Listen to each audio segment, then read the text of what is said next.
भनिन्छ आमाको काखले संसारको कुनै पनि न्यानो चिजसँग तुलना गर्नै सक्दैन।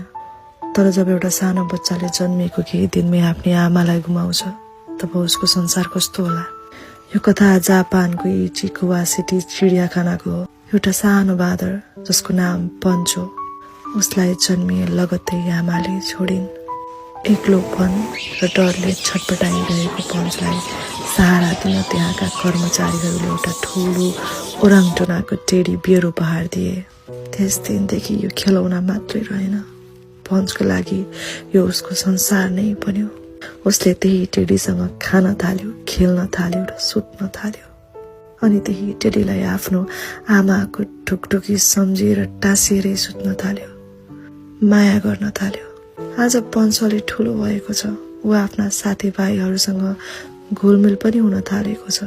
तर आज पनि जब उसलाई अलिकति डर लाग्छ वा असुरक्षित महसुस गर्छ, ऊ दौडेर त्यही टेडीलाई अँगालो हाल्न पुग्छ।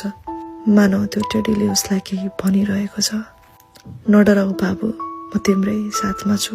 यो भिडियो आजभोलि सोसल मिडियामा निकै नै भाइरल भइरहेको छ र यो भिडियोले पनि मेरो मन असाध्यै छोयो।